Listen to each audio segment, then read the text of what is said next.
Alléluia. Veuillez vous asseoir.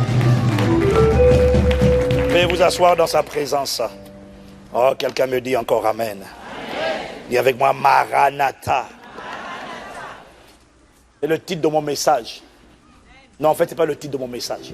Mais le titre de mon message parle de ça. La semaine dernière, nous avons été richement édifiés, richement bénis, construits par le message du pasteur Mohamed. Si tu ne dis pas Amen spontanément, c'est que vraiment... Et d'une manière générale, comme je l'ai dit tout à l'heure, je nous demande à tous, sans exception, d'avoir la culture, l'habitude systématique d'écouter le message qui est mis sur Internet. Parce que nous avons 3 cultes de dimanche. Parce que parfois, tu as fait un culte, tu n'as pas fait les autres. Et le culte que tu as fait, nous, dans les 3, c'est jamais le même message totalement. Il y a toujours un qui se distingue, qui est plus particulier, même si tout est bien. La semaine dernière, on a pris, il y en a qui ont fait le premier, d'autres ont fait le troisième. On a mis le message du deuxième culte. Parce qu'il avait une saveur particulière. Tout c'était bon, mais celui-là, il avait une saveur. Et comme il faut faire un tri, on a pris celui-là. Donc, celui qui n'a pas écouté doit écouter. Quand tu sors de là, quel que soit le message, va écouter. Ne laisse pas les gens de l'extérieur qui écoutent devenir... Parce que ceux qui écoutent sont ceux qui sont transformés par ceux qu'ils écoutent. Il a été démontré que lorsque tu entends quelque chose, pour la première fois, le lendemain, tu n'en retiens plus que 66%. Et 2 semaines après, tu ne retiens plus que 2%. Voilà pourquoi beaucoup ne sont pas transformés par la parole, parce qu'ils ne s'exposent pas à la parole. Voilà pourquoi il faut rester connecté à la parole, il faut réécouter la parole. Dieu ne te change pas sans la parole, Dieu ne te bâtit pas sans la parole, Dieu ne te transforme pas sans la parole, Dieu ne produit pas la foi sans la parole, Dieu ne produit pas la joie sans la parole. Ce n'est pas le mariage qui produit la joie, c'est la parole qui produit la joie. Parfois la chose n'est pas manifestée, mais la parole vient t'annoncer, tu dis yes! C'est ce qui s'est passé pour Abraham, il s'est réjoui à cause d'un réma. Dieu ne fait rien sans la parole. Quelqu'un dit Amen. Prends le temps d'écouter la parole. Alors, cette semaine, après le message de la semaine dernière, nous sommes toujours en train de parler de vivre Christ. Laisse Christ vivre en toi.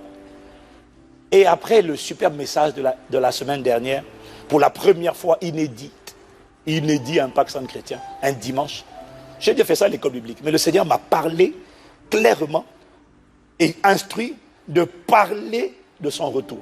C'est la première fois que je reçois la révélation, l'instruction de le faire un dimanche.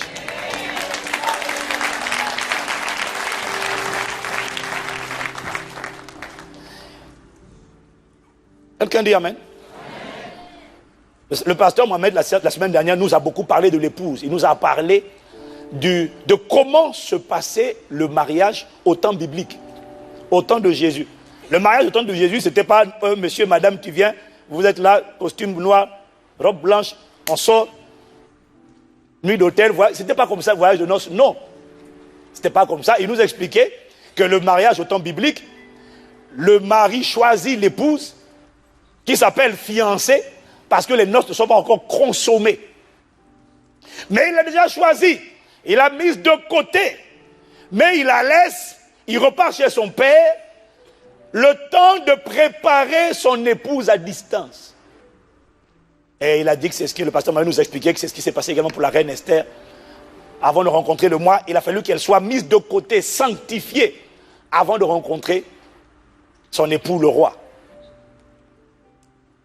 Et donc nous avons compris que c'est comme ça que se passait le mariage biblique. Et l'époux ne sait même pas quand est-ce qu'il ira chercher l'épouse. C'est le père qui attend, qui lui donne le signal pour lui dire maintenant, va chercher ton épouse. Et quand on comprend ça, on comprend mieux maintenant pourquoi Jésus dit en ce qui concerne le jour ou l'heure. Personne ne le sait, ni les anges, ni même le Fils lui-même. Seul le Père le sait. Maintenant, nous comprenons mieux ces réalités. La différence entre Jésus et tous les autres, que ce soit les Mohamed, les Bouddha et tous les noms des religions, la différence entre tout ça, c'est que tous sont venus, mais Jésus est le seul à avoir annoncé qu'il repart pour revenir.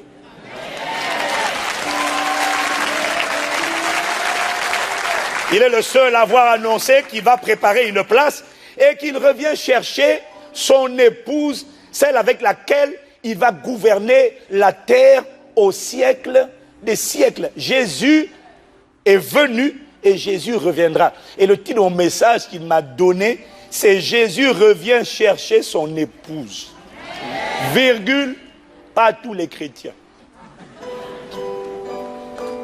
Voilà. Je comprends que toi-même est disparu.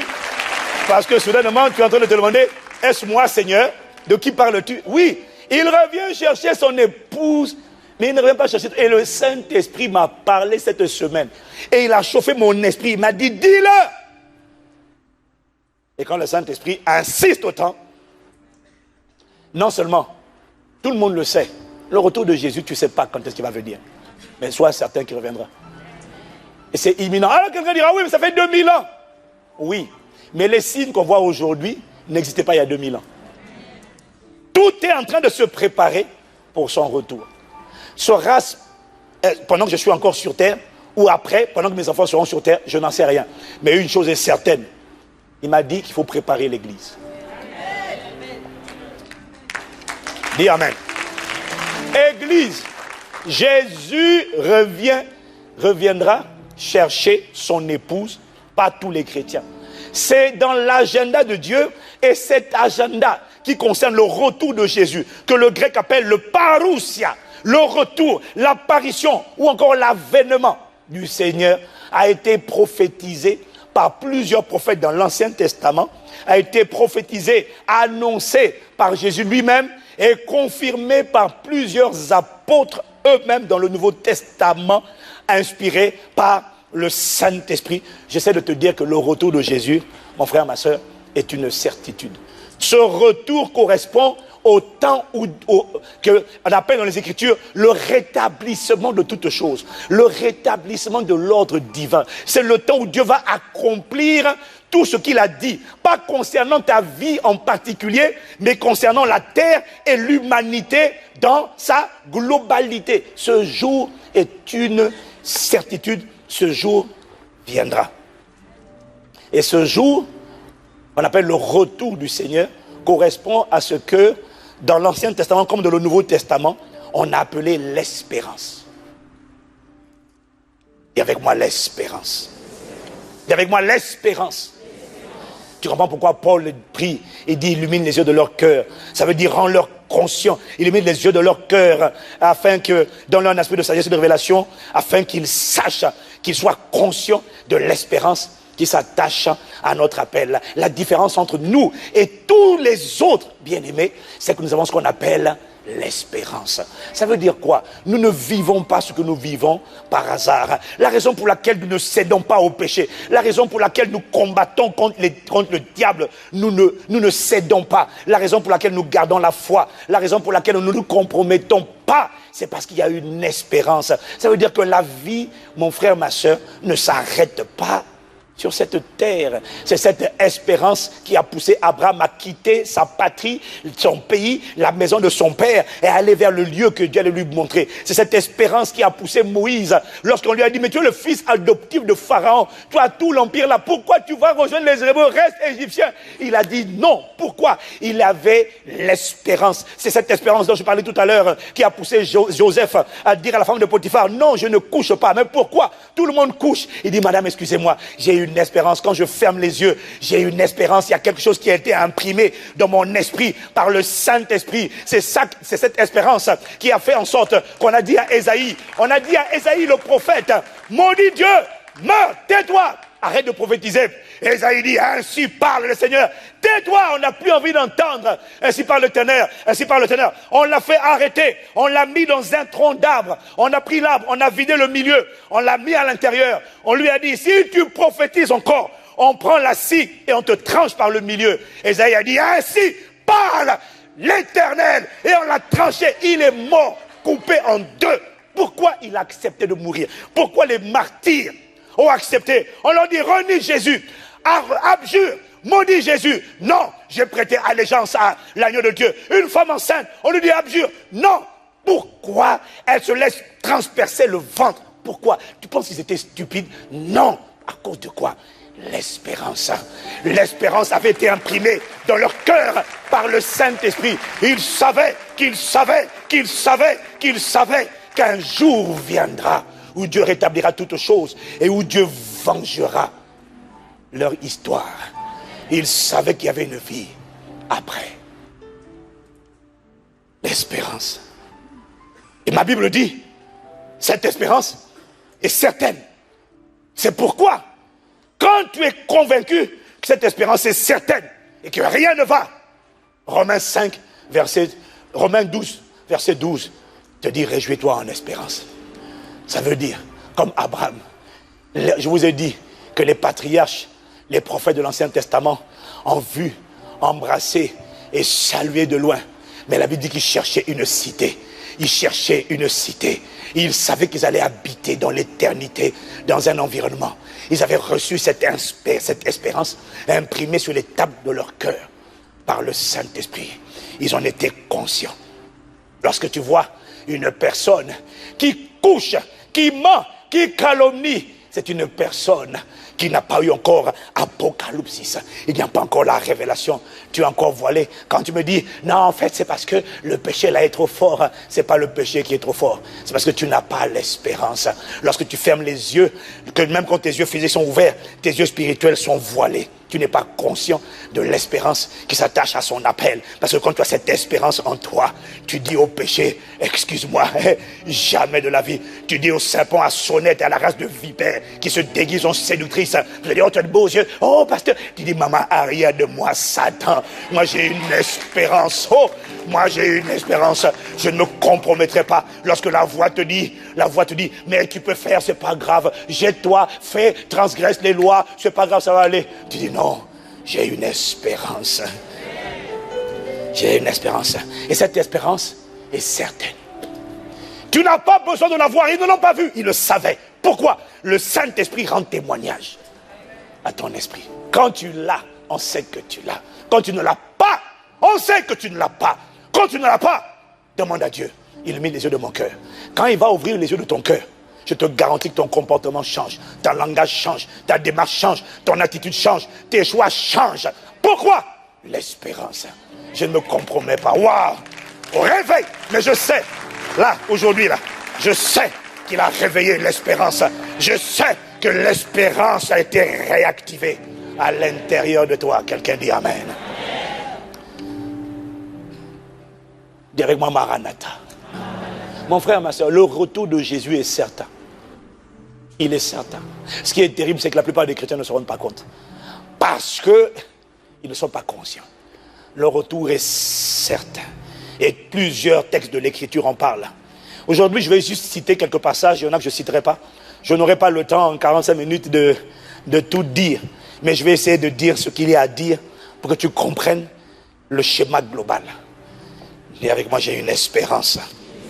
Actes chapitre 1, versets 9 à 11. Après avoir dit cela, il fut élevé, ça c'est en parlant de Jésus, pendant qu'ils le regardaient, et une nuée le déroba à leurs yeux.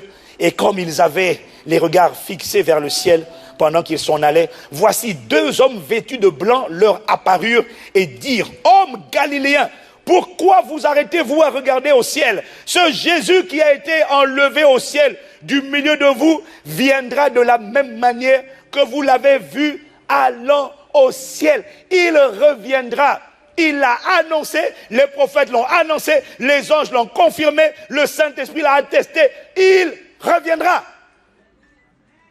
En fait, le Saint-Esprit me montrait que la parole de Dieu contient le programme de Dieu, l'agenda, la feuille de route de Dieu pour toutes les années passées, présentes, à venir, et la feuille de Dieu, l'agenda, la feuille de route de Dieu pour toute l'éternité. En fait, il n'y a aucune improvisation dans le calendrier de Dieu. Il y a des improvisations parce que Dieu est dans les calendriers des hommes. Tu vois, le chef de l'État n'avait pas prévu ces derniers jours en France qu'il y aurait des émeutes et des grèves parce qu'ils ne peuvent pas prévoir ça, ils ne savent pas. Mais Dieu est omniscient, omnipotent, omniprésent. Il sait tout avant que la chose n'arrive, il sait déjà ce qui va arriver. Et laisse-moi te dire une chose, dans l'agenda de Dieu, il n'y a aucune improvisation, il n'y a aucun hasard, il n'y a aucune surprise. Dieu sait toutes choses et tout ce qui va se passer a déjà été acté dans le monde invisible. En fait, ce que j'essaie de nous faire comprendre, c'est que le film de l'histoire de l'humanité est un film en différé qui a déjà été accompli, achevé dans le monde invisible et qui est en train maintenant d'être déroulé dans le monde visible. Mais il est déjà achevé. Quoi? Toute l'histoire de l'humanité et de l'éternité dans le monde invisible, tout est fini. C'est fini. Dieu savait. L'agneau, il savait qu'Adam allait tomber. Il a prévu l'agneau avant la fondation du monde. Il a tout préparé. Il savait que Satan allait se révéler. Il savait. Aucune surprise. Quelle grâce d'appartenir à un tel gouvernement. Le chef de l'État ne panique pas. Il sait. Tout est planifié. Et ce qui m'a impressionné quand je reméditais cette semaine sur le retour de Jésus, c'est le niveau de précision avec lequel tout est planifié.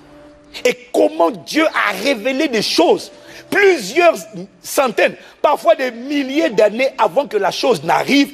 Dieu la communique à un homme et qui décrit une scène plusieurs milliers d'années, exactement comment elle va se passer. On l'a vu pour la passion de Christ, comment Ésaïe a décrit la scène. Waouh! Oh, je n'ai pas entendu ton amen. Dis à ton voisin, tout est écrit et arrêté d'avance. Il va y avoir rien de plus, tout, Dieu sait tout. Tout a été arrêté. Et quand je méditais dessus, j'étais émerveillé. La dispensation de la grâce dans laquelle nous sommes, c'était déjà prévu. La dispensation qui vient après, l'enlèvement, c'est déjà prévu. Jésus va revenir. Il va revenir en 2 temps. La parousia, l'avènement de Jésus se fera en 2 temps. La première venue, c'est ce qu'on appelle l'enlèvement. C'est quand le Seigneur arrive, mais il n'atterrit pas sur la terre. Il s'arrête en l'air et il absorbe l'épouse. Et il la tire. Mon gars, écoute-moi. Que tu y crois ou que tu n'y crois pas, ça s'accomplira. Moi, je suis excité quand je pense à ça. C'est-à-dire qu'un jour, si jamais un jour, pendant qu'on est là, si jamais, tu constates que soudainement, tout à coup, brusquement, Pasteur Ivan a disparu, Pasteur Maud et les enfants, et tous les gens là, tout le monde en fait, beaucoup d'entre nous ont disparu. Si tu es le seul assis, mon gars, mets-toi à genoux, pleure, mais c'est trop tard. Ça veut dire que l'enlèvement vient d'avoir lieu.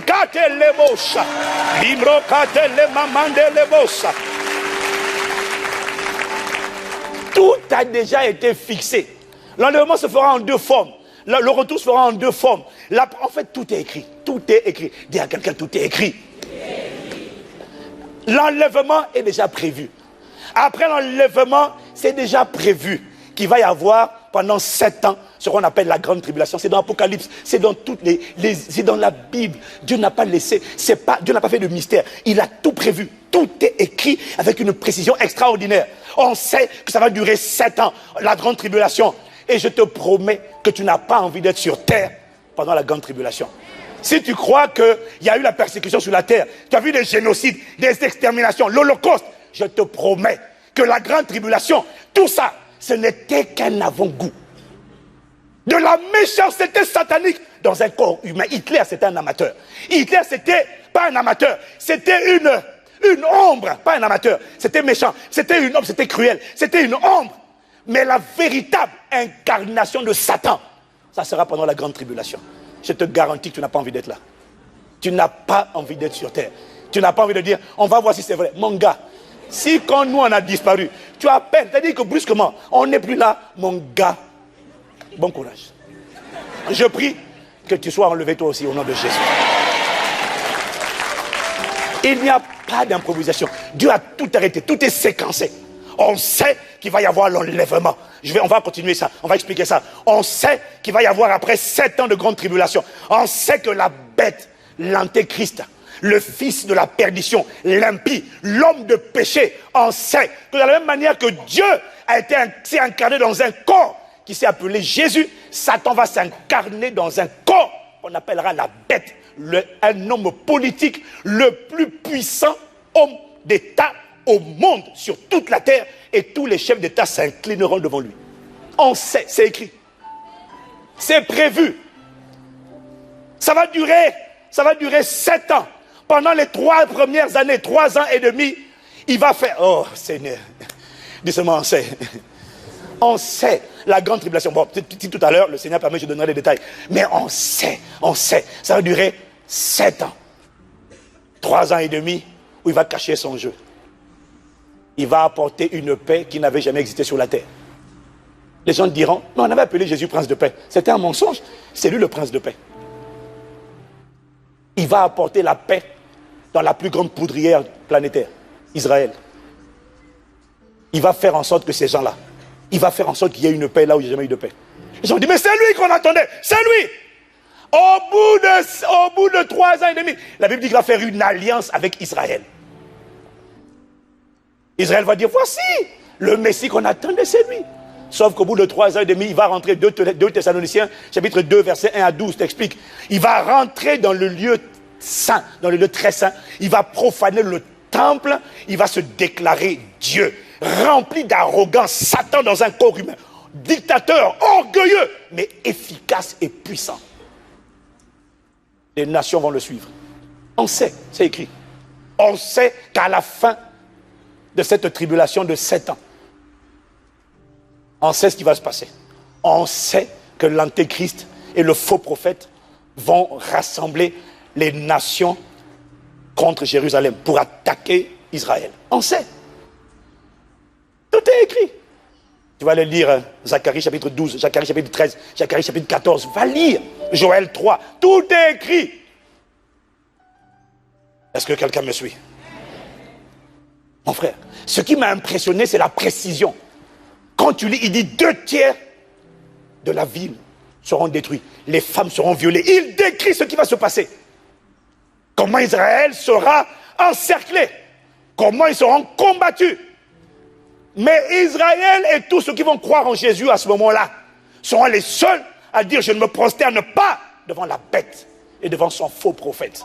Et à cause de ça, toutes les nations de la terre vont se liguer contre les croyants. On sait. C'est écrit. On va leur faire la guerre. Et toutes les armées vont aller encercler Israël. 2/3 de la ville seront détruites. Et c'est là qu'Israël va invoquer le Seigneur. Parce qu'ils sauront qu'ils ont été trompés. Ils vont maintenant appeler le vrai Messie. Ils vont réaliser que Jésus était venu, mais ils ne l'ont pas reconnu. Et la Bible dit, lis ta Bible dans Zacharie, lis-le. Quand ils vont venir, ils vont crier. Et lorsque l'antéchrist, la bête, le faux prophète et toutes les armées vont se déchaîner et vont avoir l'impression qu'ils ont eu le dessus, soudainement, la Bible dit que ce jour-là,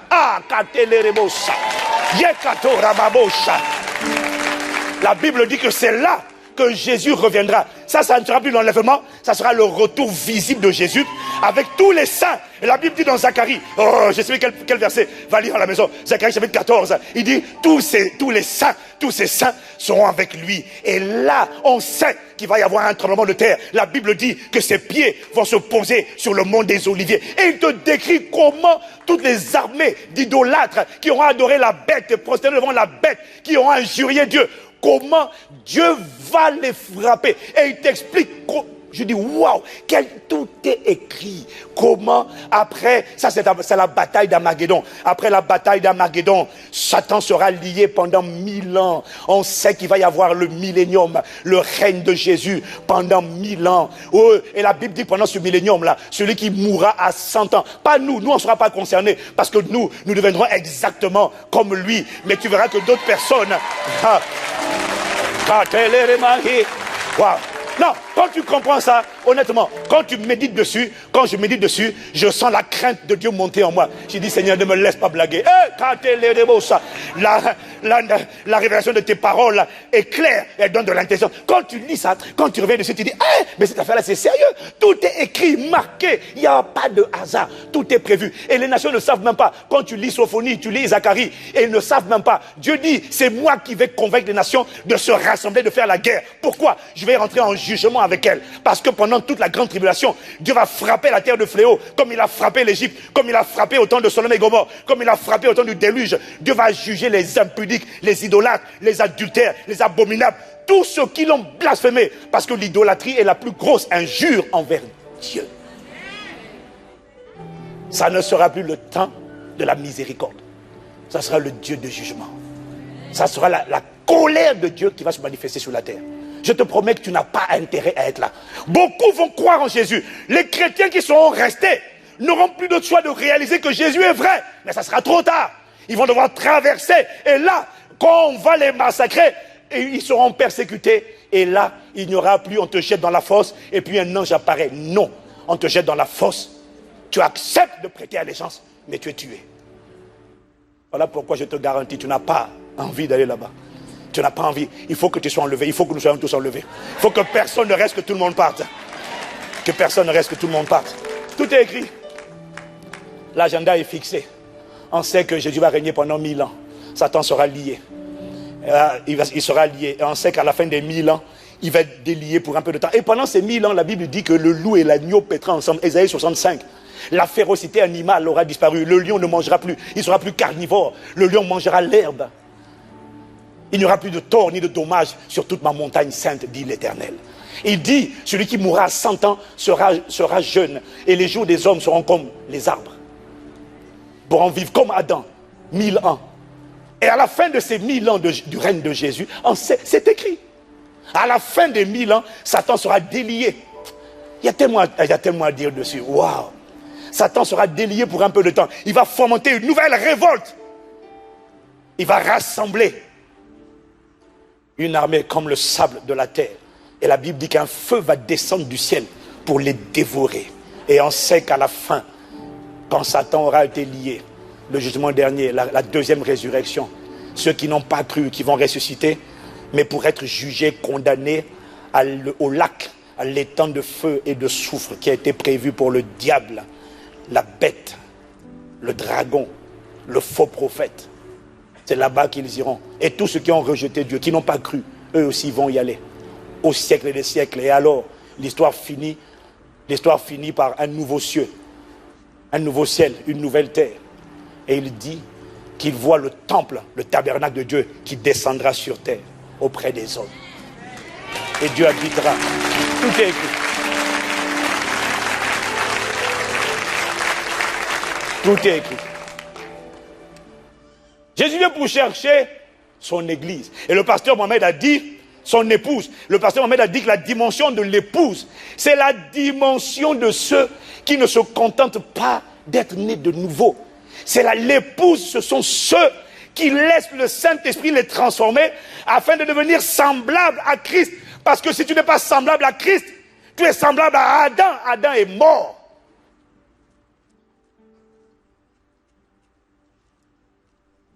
La dimension de l'épouse dont il a parlé la semaine dernière, c'est la dimension de ceux qui se laissent transformer pour atteindre l'état dont je vous ai parlé il y a 3 semaines.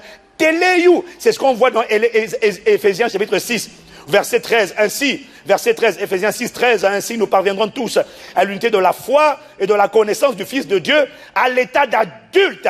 Téléou, ça veut dire abouti, achevé, mature, parfait, Christ, formé, visible, façonné à un stade où se manifeste toute la plénitude de Christ. Ça, c'est la dimension de l'épouse. Et le Saint-Esprit me dit de te dire et de nous dire, ne t'arrête pas à la nouvelle naissance. Désire la conformité à Christ. Ainsi, tu rejoins les rangs de l'épouse. Parce que c'est pour l'épouse que Jésus viendra. Il viendra chercher son épouse. Il ne viendra pas chercher tous les chrétiens. Et c'est ce qu'il m'a dit cette semaine, c'est ça que je vais t'expliquer. Je n'ai pas commencé encore mon message. Je suis dans l'introduction. Et je me suis dit Amen. Amen. Le but, c'est que nous devenions semblables à Christ. Quelqu'un dit Amen. Pas simplement enfants de Dieu, mais matures. La dimension mature des fils de Dieu. C'est ça l'épouse. Romains 8, verset 29. Car ceux qu'il a connus d'avance, il les a aussi prédestinés. Prédestinés à quoi? À être semblables à l'image de son fils, afin que son fils fût le premier-né entre plusieurs frères. Quelqu'un dit Amen. Amen. L'épouse, c'est la catégorie. Dis avec moi l'épouse. Ah, tu vois, tu as perdu la voix. Ton voisin a perdu la voix. Dis avec moi l'épouse. L'épouse, c'est la catégorie des gens qui sont devenus semblables, qui sont dans le cheminement pour devenir semblables à lui. L'époux, c'est ceux qui ont envie de le rencontrer et qui sont prêts à le rencontrer. Apocalypse 21, verset 2, je vis descendre du ciel d'auprès de Dieu la ville sainte, la nouvelle Jérusalem.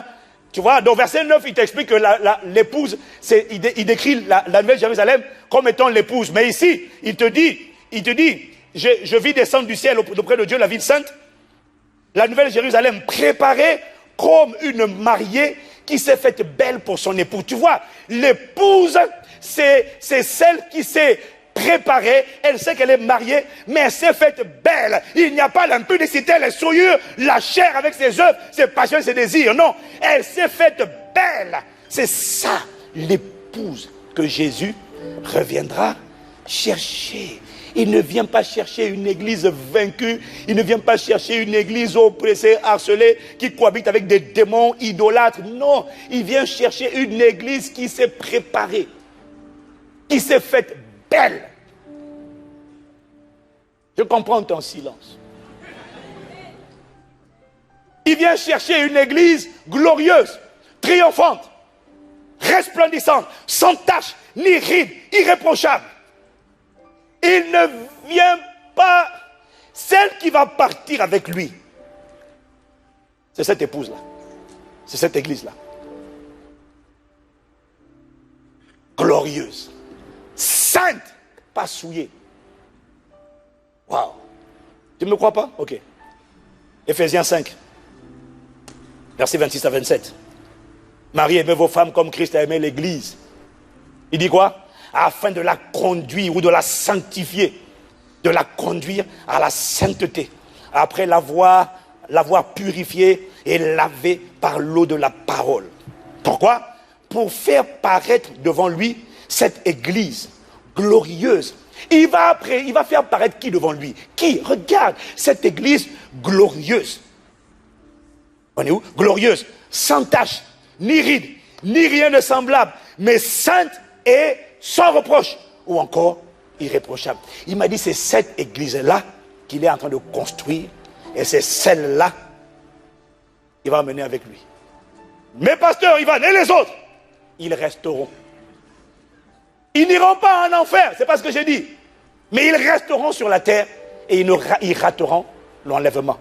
Parce qu'il va attirer à lui ceux qui sont semblables à lui. Les autres vont rester. Le problème, c'est que la plupart des chrétiens sous-estiment ça. Non, Dieu est trop bon. Hein? Ok.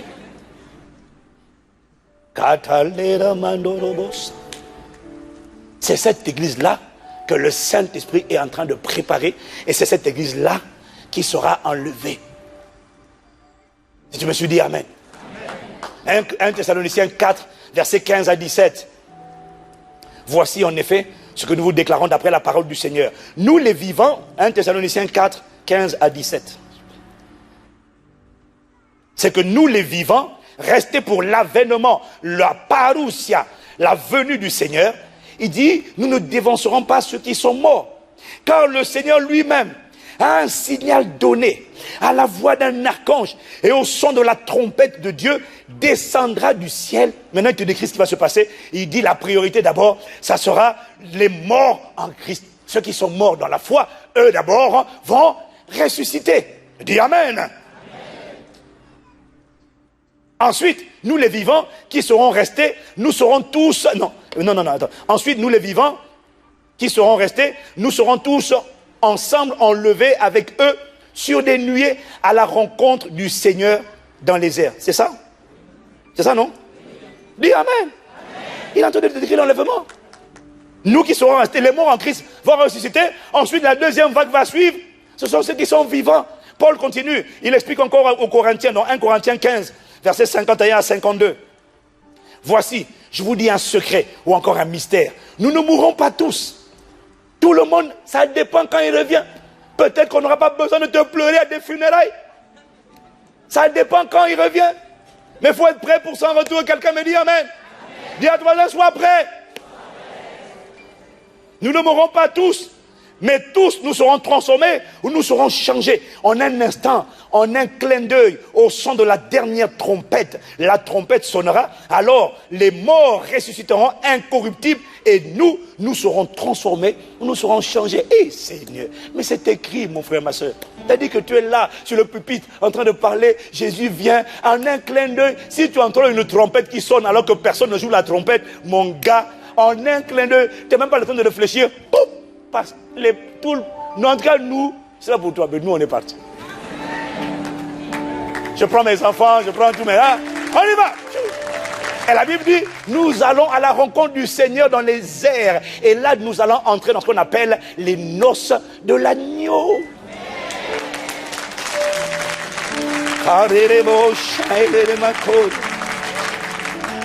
Ce qui est impressionnant, c'est de voir comment les gens sous-estiment cette espérance. La plupart des gens disent, oh, ça viendra. Oh, d'abord, est-ce que ça va s'accomplir? Si j'entends la trompette sonner, j'abandonne les copains, les copines, les mensonges là. Si j'entends seulement, mon gars, ça sera trop tard. On te dit que c'est un clin d'œil. Ferme et l'ouvre, tu vas voir si tu as le temps de... Tu n'as pas le temps. Change maintenant. Repends-toi maintenant. Mets ta vie en ordre maintenant. Je te garantis que tu n'as pas envie de vivre la tribulation. Tu n'as pas envie. Quelqu'un me dit amen. Pourquoi les gens pensent que c'est pas sérieux? Le Saint-Esprit m'a dit, écoute, lis, étudie, décortique les paraboles.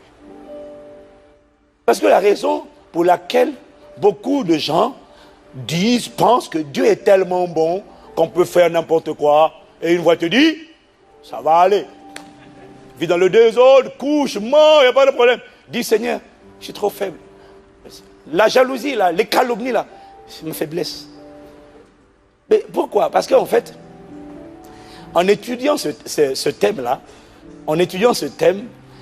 je me suis rendu compte que la plupart des commentateurs bibliques et même des livres écrits sur le sujet te disent uniquement une chose: Jésus revient chercher l'église. Ils ne te disent pas, virgule, pas tous les chrétiens. Pas tous les cohabitateurs avec la chair et les démons. Non. J'ai lu. Il m'a dit ne lis pas les livres. Ne lis pas les commentateurs bibliques parce que j'en ai plein. Ne les lis pas. Ce ne sont que l'expression de la compréhension et de l'interprétation d'un homme. Et tous disent, l'église sera enlevée. Ah donc en entendant ça, les impudiques disent, on sera enlevé. Jésus revient.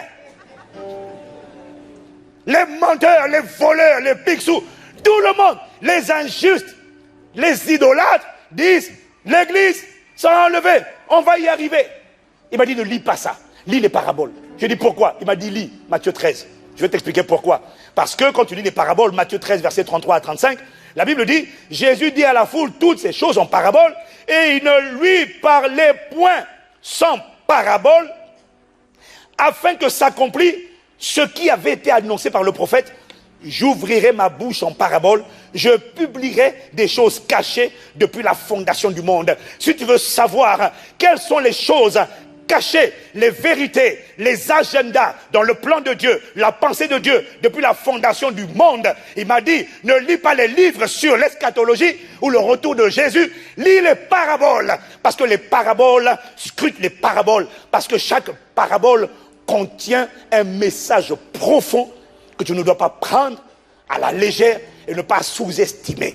Quelqu'un peut te donner son opinion, c'est bien, mais fais comme les chrétiens de Béret, va dans les Écritures, lis les paraboles, et à travers les paraboles, je vais t'expliquer mon véritable programme, ma feuille de route et mes projets, mes intentions. Ainsi, tu ne seras pas séduit et confondu, mais tu auras la bonne information. Est-ce que quelqu'un me suit et peut dire Amen?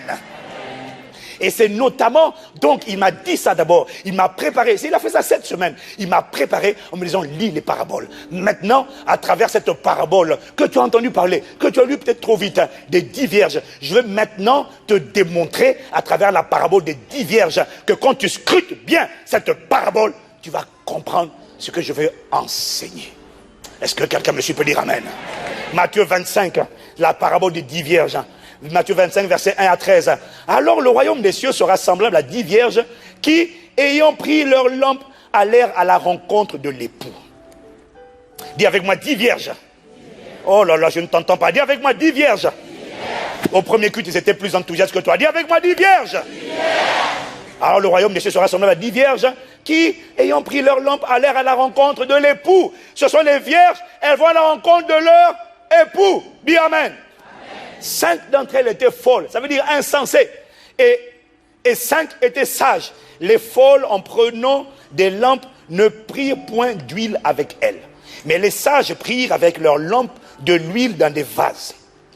Comme l'époux tardait, toutes s'assoupirent et s'endormirent.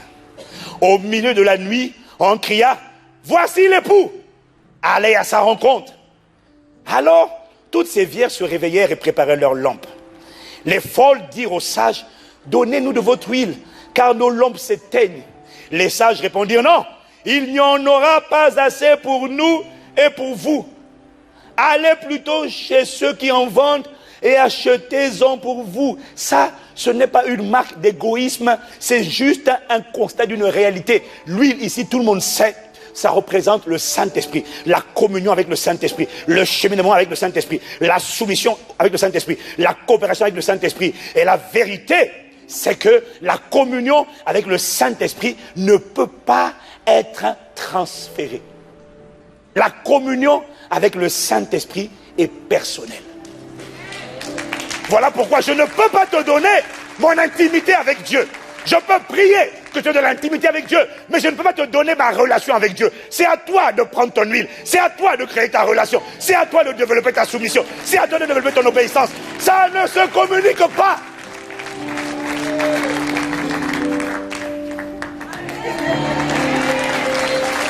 Non, je t'observe là, je t'observe.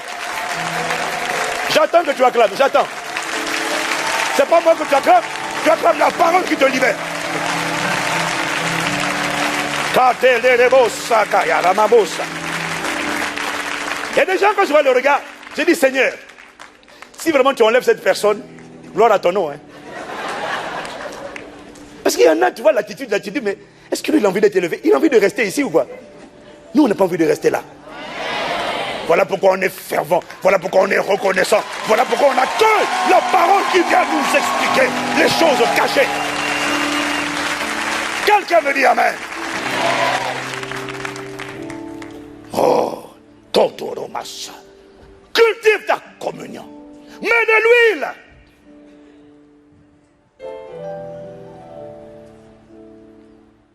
Verset 10.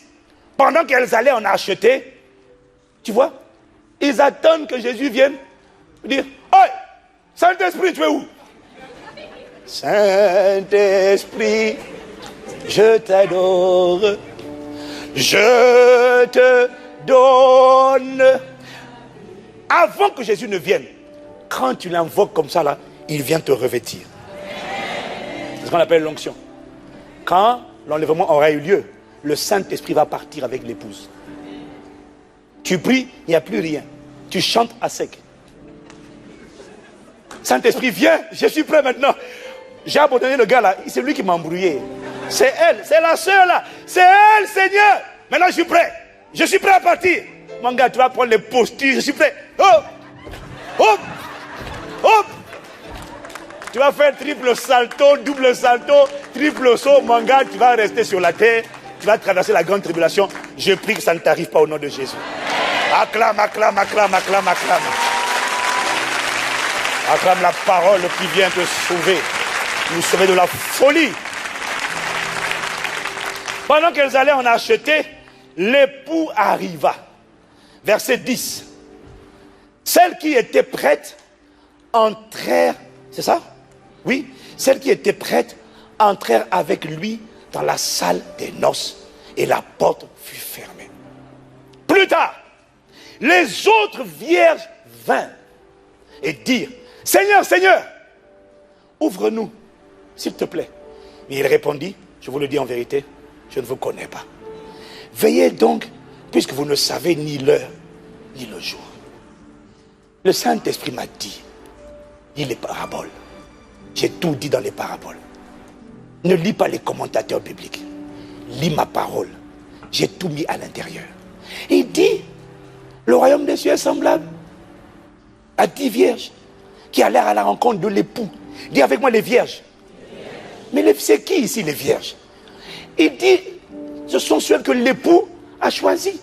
Donc, il les a choisis, il les a mises de côté et il leur a ordonné de se préparer le temps qu'ils aillent et qu'ils reviennent les chercher. Les vierges ici, c'est qui? Ce sont les personnes que l'époux a choisies, qu'il a mis de côté. Jésus a dit, ce n'est pas vous qui m'avez choisi, c'est moi qui vous ai choisi. Dans Éphésiens chapitre 1 au verset 4, la Bible dit, en lui, Dieu nous a choisis, Dieu nous a élus avant la fondation du monde. Mais c'est ça, je vous ai fiancé à Christ comme une vierge à un époux. Qui sont les vierges? Ce sont ceux qui ont été mis de côté, ce sont ceux qui ont été rachetés par le sang, ce sont ceux qui ont été sanctifiés, mis à part, choisis, sanctifiés, mis à part. Ce sont les croyants qui sont nés de nouveau.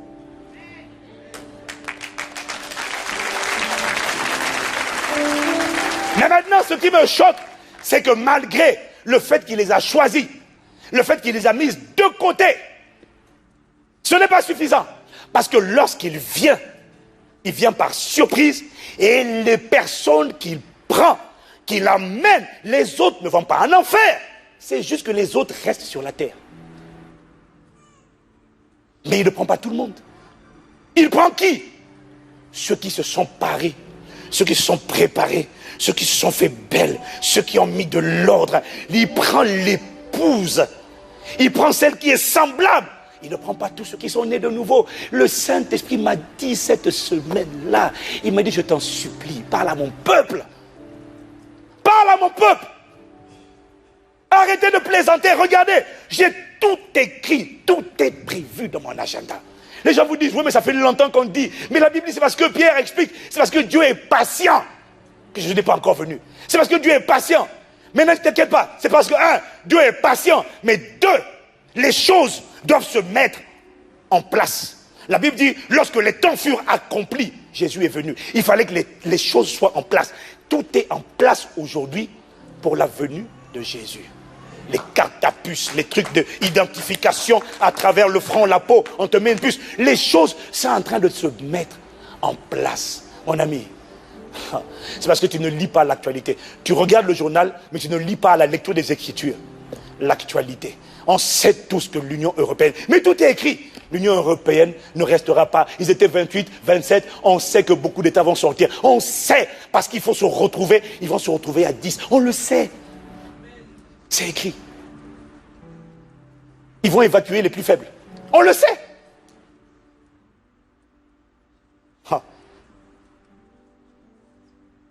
Est-ce que quelqu'un me suit? Il m'a dit, Église, cette parole, l'espérance là, le retour de Jésus, cette espérance est certaine. Regarde la parole, il n'enlèvera pas tout le monde. Il n'enlèvera pas tout le monde. Il y en a qui disent, non, Dieu ne peut pas faire ça. Dieu est trop bon. Il ne peut pas faire ça. Lis la parabole, ne lis pas les commentateurs, n'écoute pas tous les pasteurs, écoute et examine avec la parabole.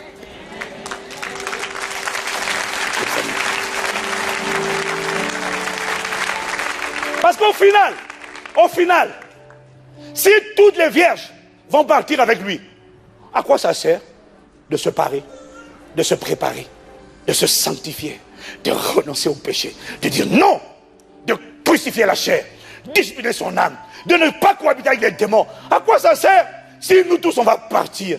Mais alors mangeons et buvons, faisons la fête. Il n'y a pas de raison de se sanctifier, il n'y a pas de raison de faire plus que les autres. Mais la vérité, il ne parle pas d'aller en enfer. Il parle d'être qualifié pour partir avec lui. Les noces de l'agneau. Moi, je ne resterai pas. Je te dis, je ne resterai pas. Ma femme et mes enfants, personne ne restera. Personne ne restera. Quelqu'un dit amen. Arrête de jouer. Tu ne sais pas quand. Tu ne sais pas quand. Tu penses que tu as tout entends. Tu plaisantes. C'est la voix d'un séducteur. Tu dis, oh, ça va aller. Et Jésus l'explique là. Mais comme il faut toujours 2 témoins pour asseoir une vérité. Alors il ne s'arrête pas là. Il donne encore, il t'explique toujours cette réalité de l'enlèvement. Dans un autre texte. Ça, ce n'est pas une parabole. Il avertit. Dans Luc chapitre 17, versets 26 à 30, 30 à 32, 34 à 36. Jésus ici encore t'explique, Seigneur, ce n'est pas tout le monde qui sera enlevé. Qui a envie de rester sur terre pendant la grande tribulation? Qui a envie d'être enlevé?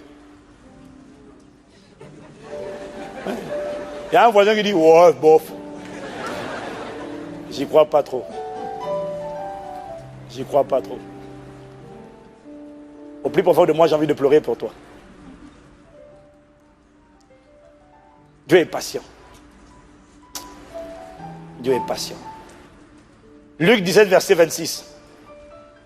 Ce qui arriva du temps de Noé arrivera de même au jour du Fils de l'homme. Qu'est-ce qui s'est passé? Il dit, les hommes mangeaient, buvaient, se mariaient et mariaient leurs enfants. Jusqu'au jour où Noé entra dans l'arche. Le déluge vint et les fit tous périr. Dieu, oui, mais écoute-moi. Le Dieu que tu connais là, aujourd'hui là, le Dieu de bonté là, le Dieu d'amour là que tu connais, a plusieurs facettes. L'amour, la grâce, le Dieu de grâce que tu connais là, c'est parce que nous sommes dans la dispensation de la grâce qu'il fait grâce. Ne crois pas qu'il sera toujours comme ça. Il n'est pas méchant. Il est Dieu. Il a plusieurs facettes et il a un agenda dans lequel tous les événements, ses dispositions de cœur dépendent de l'époque dans laquelle on est. La manière dont il te traite dépend de là où on est. Il fait toutes choses selon un calendrier. Quand tu es hors calendrier, tu vas être surpris de ce que le Dieu bon là, mais c'est le même Dieu bon qui a frappé l'Égypte. C'est le même Dieu bon qui a envoyé le déluge pour détruire toute la terre. Tu crois qu'il va hésiter? Verset 28. Ce qui arrivera du temps de Lot arrivera pareillement. Les hommes mangeaient, buvaient, achetaient, vendaient, plantaient, bâtissaient l'immobilier. Il n'y a pas de problème. Mais le jour où Lot sortit de Sodome, une pluie de feu et de soufre tomba du ciel et les fit tous périr.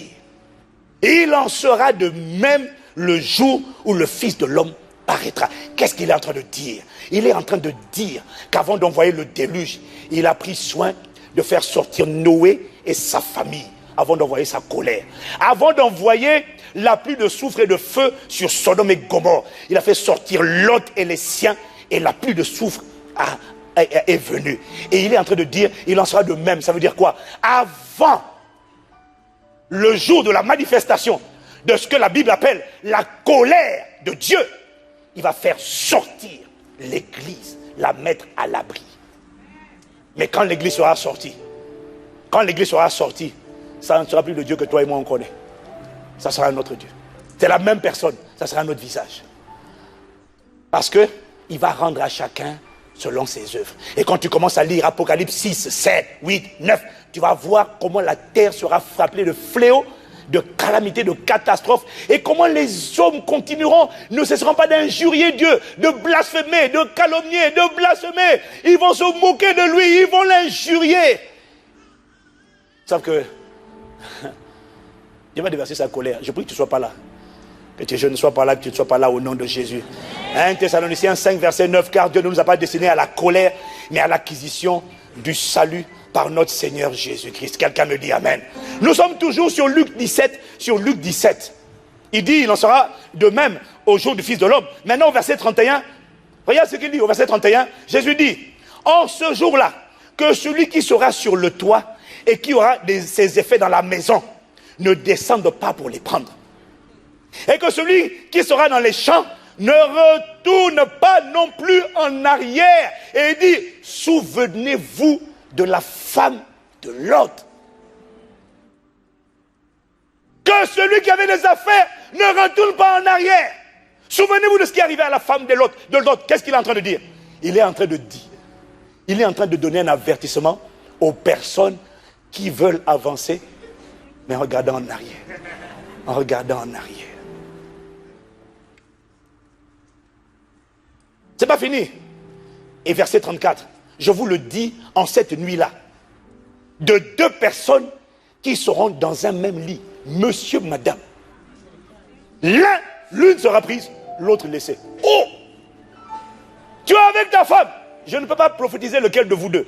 Je prie que tous les deux vous réussissez. Mais il y en a. Monsieur, madame, soudainement, tu touches comme ça. Là, tu viens de le toucher, il est là.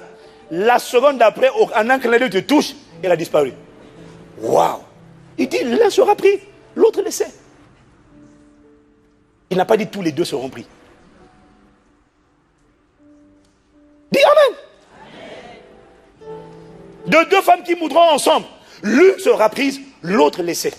De deux hommes qui seront dans un champ, l'un sera pris, l'autre laissé. Mon gars, il y a des gens que Dieu va laisser. Et il dit, souvenez-vous de la femme de Lot. Il n'est pas dit que la femme de Lot était païenne, non. Le problème de la femme de Lot, c'est qu'elle hésitait entre rester et partir. Elle avait un pied dedans, un pied dehors. Le corps dans l'église, le cœur dans le monde. Elle dort avec l'autre. Et elle pense que parce qu'elle dort avec l'autre, donc Dieu aura compassion d'elle. Non. Chacun doit avoir son huile pour lui-même. Je comprends que tu n'acclames pas, c'est pas grave.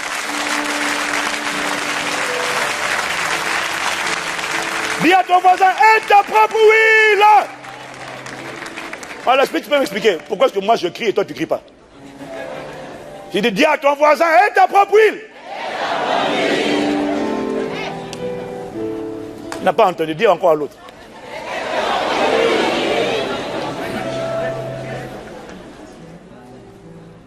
Dieu peut faire ça? Oui. Pourquoi il fait ça? C'est le jour du Seigneur. Il m'a dit, ça sera le jour de la colère. Tu vois, quand tu lis Isaïe 61, l'Esprit du Seigneur est sur moi, car il m'a oint pour annoncer la bonne nouvelle aux pauvres. Lis la suite. Pour annoncer une année de grâce. Mais après, c'est un jour de vengeance de notre Dieu. Ça sera le jour de la colère. Je te supplie de ne pas rester. Et les personnes qui seront prises ne sont pas les personnes qui auront accepté Jésus. Ce sera les personnes qui se seront préparées, qui auront laissé le Saint-Esprit les travailler, les préparer. Elles partiront. Les autres, il ne dit pas qu'elles iront en enfer, il dit qu'ils vont rester sur la terre. Maintenant, quand tu vas lire l'histoire biblique, les différents passages, tu vas te rendre compte de ce qui va se passer après. C'est là que ça va être terrible. Juste après l'enlèvement, on rentre dans la grande tribulation. Et dans la grande tribulation, si tu veux le lire à la maison, tu liras Apocalypse. Oh Seigneur, Apocalypse chapitre 13, versets 1 à 18. Je vais quand même le lire rapidement. Est-ce que vous êtes d'accord? Est-ce que quelqu'un est d'accord? Est-ce que tu aimes cette étude? Seigneur, moi je ne resterai pas. Quand je lis ça, moi je dis je ne reste pas. Non. Et à partir de ce moment, fais pas m'embrouiller. Hein. Fais pas me proposer le péché. Je ne reste pas, je te dis. Tu sors de là, tu dis à ton copain, ta copine avec qui vous ne voulez pas m'aider, tu dis on s'arrête là. On ne sait pas quand il revient, moi, je me prépare. L'eau de la parole doit me laver. L'eau de la parole doit me sanctifier. Moi, c'est la sanctification. Je me mets à part. Si tu as le temps de plaisanter, nous, on n'a pas le temps. On ne ratera pas l'enlèvement au nom de Jésus. Je n'ai pas entendu ton amen.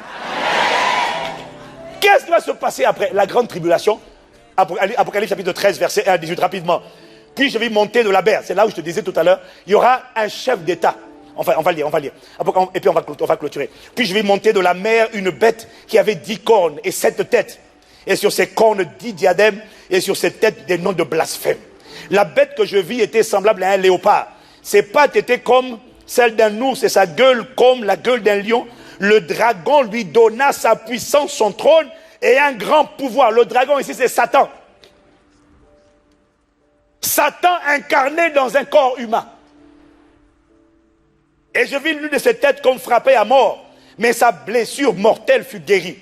Rempli d'admiration, la terre entière suivait la bête. Ils se prosternèrent devant le dragon parce qu'il avait donné le pouvoir, à la bête, ils se prosternèrent devant la bête en disant, qui est semblable à la bête et qui peut la combattre. Ici, il est en train de te décrire un dirigeant politique, un dictateur, arrogant, hautain, blasphémateur. Il va injurier Dieu comme pas possible, mais il va accomplir des prouesses extraordinaires. Il va amener la paix sur la terre. On continue.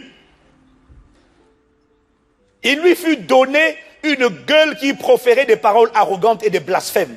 Et il lui fut donné le pouvoir d'agir pendant 42 mois, c'est-à-dire 3 ans et demi, soit la moitié de 7 ans. Elle ouvrit sa gueule en blasphème contre Dieu pour blasphémer contre son nom, son tabernacle et ceux qui l'habitent dans le ciel. Il va se moquer de tous les saints qui ont disparu. Il va dire aux gens, tant pis pour eux, bon débarras. Il va se moquer de ceux qui habitent au ciel. Verset 7. Et il lui fut donné le pouvoir de faire la guerre aux saints et de les vaincre. Tu ne pourras plus dire, le Seigneur est ma lumière et mon salut, de qui aurais-je crainte? Non, tu ne pourras plus prévaloir ni triompher sur Satan. Non, parce qu'il lui fut donné. C'est-à-dire, il aura le pouvoir. On continue. On est où? Il lui fut donné pouvoir sur toute tribu, tout peuple, toute langue et toute nation. Et tous les habitants de la terre se prosterneront devant elle, ceux dont le nom n'a pas été inscrit sur le livre de vie de l'agneau immolé dès la fondation du monde. Écoutez-moi, Église, si quelqu'un a des oreilles, qu'il entende. Ça veut dire, fais bien attention à ce que tu es en train d'écouter. C'est une manière de t'avertir de ce que cette parole ne doit pas être prise à la légère. Ensuite, à partir du verset 12, à partir du verset 11, il décrit maintenant l'apparition, la manifestation d'une autre personne. Celle-là, ce n'est plus le premier, la bête, c'est un dirigeant politique. Ça sera le chef d'État le plus puissant au monde. Est-ce que quelqu'un me suit? Il dit Amen. Maintenant, il te décrit à partir du verset 11 la deuxième personne. Là, maintenant, c'est le faux prophète. C'est un chef spirituel. C'est quelqu'un... lis. Puis je vis monter de la terre une autre bête qui avait deux cornes semblables à celles d'un agneau et qui parlait comme un dragon.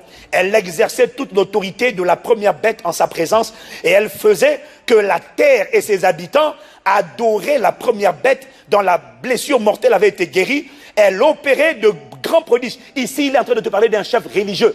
Ce n'est pas le pape, hein? Ce n'est pas le pape. Mais c'est comme si on te dit que tu as une espèce de pape qui va unifier toutes les religions au monde. Ce qu'on appelle le syncrétisme. Toutes les religions vont trouver un dénominateur commun, un point sur lequel finalement toutes sont d'accord. Et qu'est-ce qui va se passer? Ça sera la première fois sur la terre que quelqu'un arrive à mettre toutes les religions d'accord. Les gens vont dire, voilà, mais c'est tout ce qu'on attendait depuis des années, depuis des siècles. On vous disait, mettez-vous d'accord, adorez le même Dieu.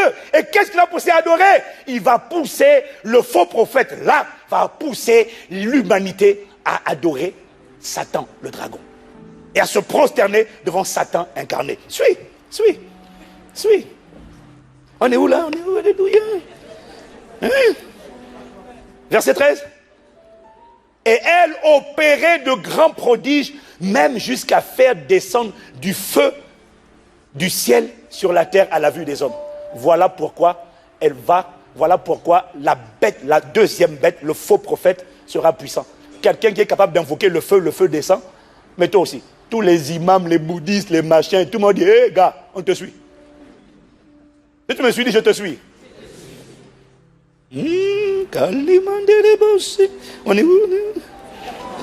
Merci de m'aider. Et elle séduisait les habitants de la terre par les prodiges qui lui étaient donnés d'opérer en présence de la bête. Disons aux habitants de la terre de faire une image à la bête qui avait la blessure de l'épée et qui vivait. Verset 15. Et il lui fut donné d'animer l'image de la bête afin que l'image de la bête parlât et qu'elle fit que tous ceux qui n'adoreraient pas l'image de la bête fussent tués. Et elle fit que tous, petits et grands, riches et pauvres, libres et esclaves, reçussent une marque sur leur main droite ou sur leur front et que personne ne put acheter ni vendre sans avoir la marque, le nom de la bête ou le nombre de son nom. Vous voyez, ce dont parlait le pasteur Mohamed la semaine dernière, que ça sera incontournable. Aujourd'hui, c'est une option. Pendant la grande tribulation, tu n'auras pas le choix. Soit tu prends la marque de la bête, ce qui veut dire que tu as prêté allégeance à la bête, soit on te tue. Ça sera obligatoire. Quelqu'un me dit Amen. Est-ce que quelqu'un me suit? C'est ça, la grande tribulation. L'antéchrist, le fils de la perdition, l'homme de péché, qui va s'associer aux faux prophètes. Pendant 3 ans et demi, il va apporter la paix. Au bout de 3 ans et demi, on va voir son vrai visage. Israël va voir son vrai visage et va réaliser qu'il a été floué. Et c'est là que Israël va être persécuté. En fait, Jean explique que l'esprit de l'antéchrist existe déjà. On a vu ces manifestations à travers Hitler, à travers Antiochus Épiphane, à travers Aman, au temps de Esther. Quelqu'un me dit Amen. On a vu la manifestation de l'esprit de l'antéchrist.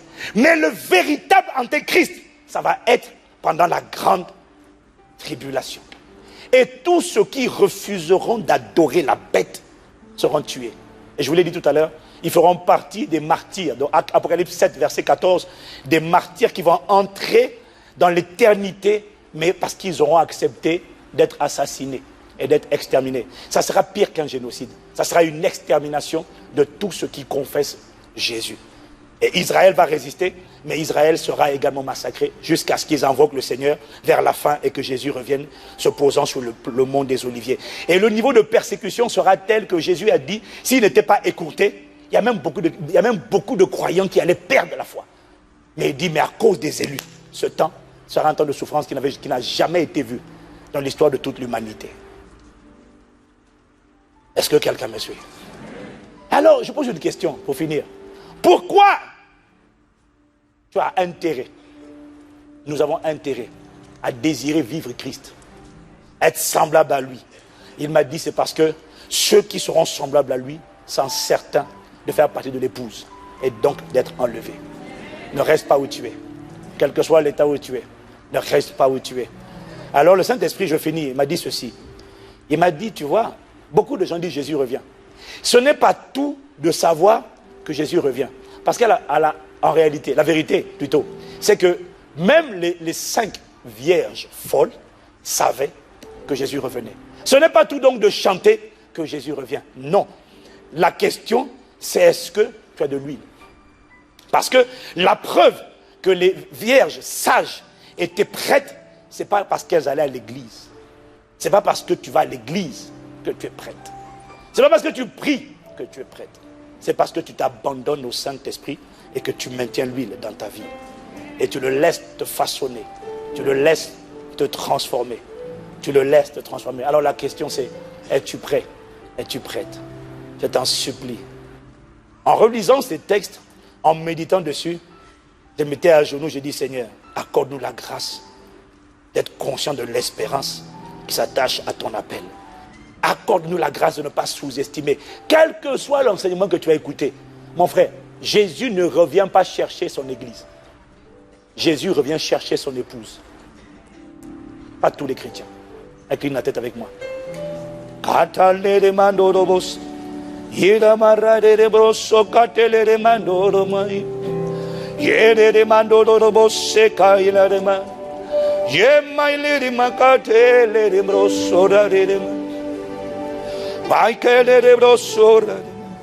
Sonde ta vie. Si Jésus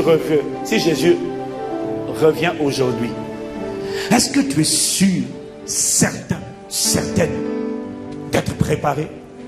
Est-ce que tu es sûr d'être dans la dynamique de la conformité à Christ?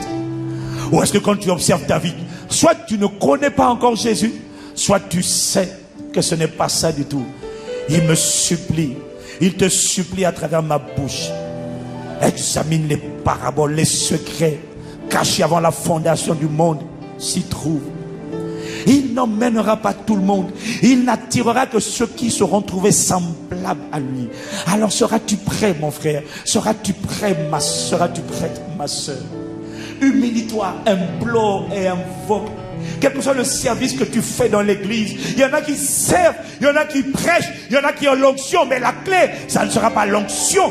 L'onction est importante pour opérer sur la terre. Et nous disons amen à l'onction. Mais la clé, ça sera l'huile, la soumission, la coopération, l'obéissance. Donner le pouvoir au Saint-Esprit.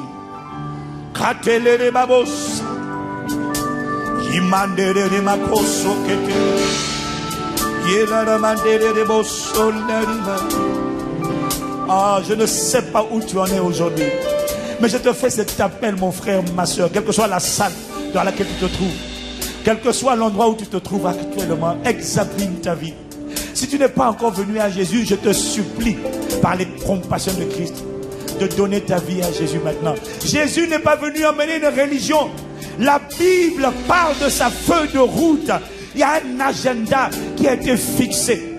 Pendant que c'est encore le temps, humilie-toi. Pendant que le temps t'est encore accordé, repens-toi. Pendant que c'est encore le temps, et que la trompette n'a pas sonné, repens-toi. Décide de changer.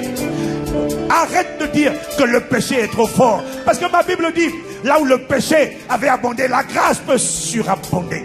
L'impudicité, la jalousie, la peur, la colère, les calomnies, les critiques, les excès de table, les œuvres de la chair, ce sont des œuvres de péché. Renonce au péché. Réclame la grâce. Il est prêt à te faire grâce. Ce matin, je te prie.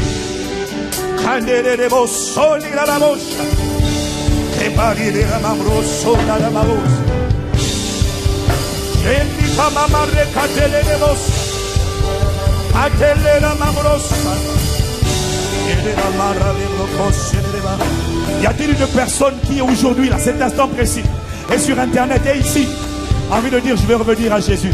Ce n'est pas une religion. Je ne veux pas rester sur la terre. Mon frère, cette espérance est certaine.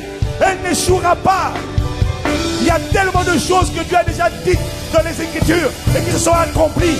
Pourquoi crois-tu que le reste ne s'accomplira pas? Tout ce qui se passe sur la terre est un film en différé. L'humanité est en train de jouer quelque chose qui a déjà été achevé dans l'invisible. Je t'en prie, Dieu ne veut pas te destiner à la colère. Dieu ne veut pas que tu vives la colère. La colère, c'est la grande tribulation. C'est ce qui va se manifester lorsqu'il va frapper la terre de toutes sortes de fléaux. Ça sera le temps du déversement de l'ardente colère du Dieu Tout-Puissant. Tu peux aujourd'hui faire le bon choix. Choisir de venir à Jésus et choisir de laisser le Saint-Esprit, l'Esprit de Jésus te transformer. Y a-t-il une personne qui a envie de dire je vais donner ma vie à Jésus? D'abord, c'est mon premier appel. Vite, lève la main, lève la main. Quelle que soit la salle dans laquelle tu te trouves, viens devant. Pendant que les autres têtes sont inclinées, quelle que soit la salle dans laquelle tu es, y a-t-il une personne qui peut donner sa vie à Jésus? Tout le monde debout, tout le monde debout, tout le monde debout. Tout le monde debout. Une personne veut venir à Jésus.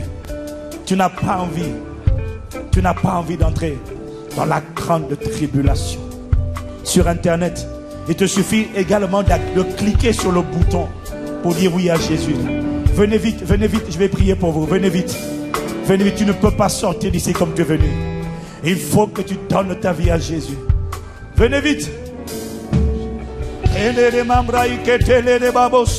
Les têtes inclinées. C'est un instant personnel.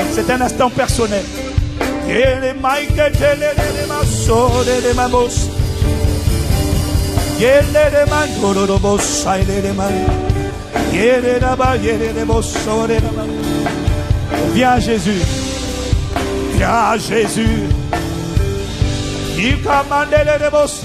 Conduis-moi et je suivrai. Conduis-moi et j'irai. Tu m'appelles, je te répondrai. Conduis-moi et j'irai. Il y a une personne qui veut revenir à Jésus, mais je parle également à une personne. Tu sais que si Jésus vient aujourd'hui, tu sais que tu n'es pas prêt. Tu sais que tu n'es pas prêt. Tu sais que ta vie n'est pas en règle.